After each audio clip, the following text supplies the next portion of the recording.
ترجمہ تو آپ وہی کرو نا جو حدیث میں بنتا ہے، پھر آپ اس میں ایڈیشن کرو، بھائی فلانی دلیل کی وجہ سے میں نے اکٹھی کا لفظ بڑھایا. تو آپ نے اکٹھی کا لفظ کیسے؟ حدیث میں آتا ہے علل اطلاق نبی کے دور میں 3 طلاقیں ایک ہوتی تھی. حضرت عمر نے کیا نافذ کر دیا؟ 3 کو 3. اس کا جواب یہ کہ ایسی ہی حدیث متع کے بارے میں بھی ہے. جابر بن عبداللہ کہتے ہیں نبی کے دور میں ہم متع کیا کرتے تھے، ابو بکر کے دور میں متع کیا کرتے تھے، عمر نے کیا کیا؟ متع پر پابندی لگا دی. ہم کہتے ہیں جو اس کا جواب ہے وہی اس کا جواب. کیا جواب ہے اس کا؟ بھائی متع کے نبی کیا ہے، نبی کے آرڈر سے نہیں کیا متع کسی نے، معاذ اللہ. حرام ہو گیا تھا پہلے ہی، بہت سے لوگوں کو علم نہیں تھا اس لیے انہوں نے کیا، ان کو نہیں پتا تھا حرام ہے. ایسے ہی صحیح حدیث سے یہ بات ثابت ہے کہ زمانے جاہلیت میں جب کوئی اکٹھی طلاقیں دیتا تھا، چاہے ایک یا 10 طلاقیں دے دے، وہ ایک ہی سمجھی جاتی تھی. تو جب قرآن کی آیتیں نازل ہوئی الطلاق مرتان، قرآن نے اس حکم کو منسوخ کر دیا، جیسے متع کو منسوخ کیا گیا ہے اس حکم کو بھی منسوخ کیا گیا. عین ممکن ہے بہت سے صحابہ کو معلوم نہ ہو تو وہ اکٹھی 3 کو 3 سمجھتے رہے ہوں. اگر آپ یہ حدیث کی یہ تشریح نہیں کرتے تو قاری خلیل صاحب میرے ٹو دا پوائنٹ سوال کا جواب دو، دائیں بائیں گھمانا نہیں بات کو، لوگ گھماتے بہت ہیں.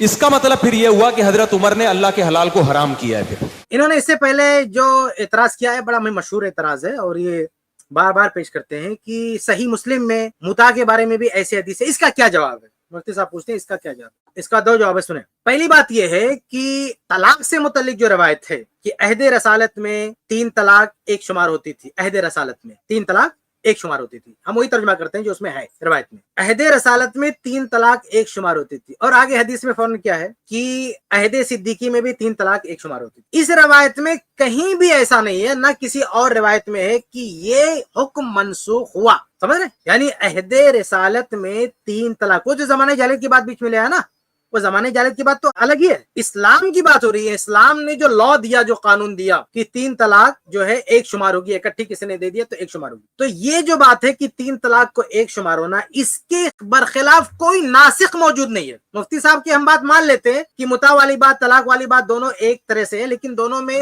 2 فرق ہے. اگر یہ 2 فرق نہ ہوتا نا تو ہم کہتے دونوں ایک طرح سے. پہلا فرق یہ ہے کہ طلاق والی حدیث کا کوئی ناسخ نہیں ہے، جبکہ متع والی حدیث کا ناسخ موجود ہے. صحیح اور صریح حدیث موجود ہے کہ نسخ کی دلیل موجود ہے، جبکہ 3 طلاق ایک ہوتی تھی، اس حکم کو منسوخ کیا گیا ہو.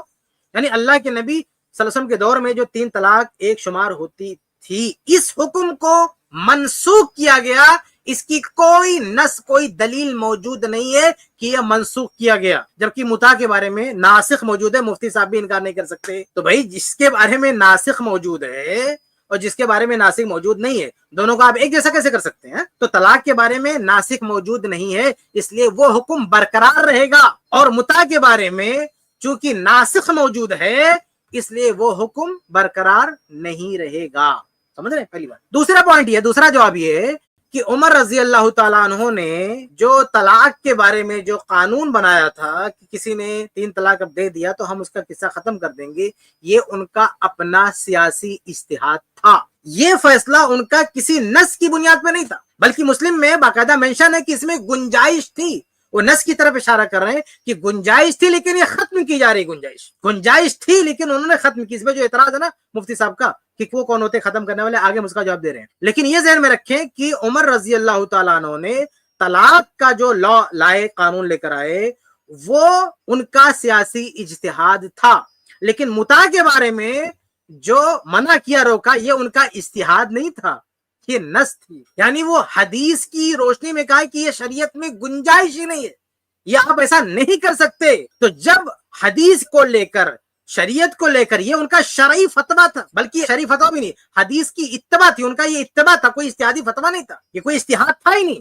یعنی متع سے جو منع کیا یہ عمر رضی اللہ عنہ کا اجتہاد تھا ہی نہیں، نہ سیاسی نہ فقہی کسی لحاظ سے. یہ تو ڈائریکٹ حدیث کی اتباع ہے، حدیث کی پیروی ہے. جب جو ہے حدیث موجود ہے کہ متع جو ہے بند ہو گیا ہے، اس کو منع کر دیا گیا، تو اب اس پہ عمل نہیں ہو سکتا.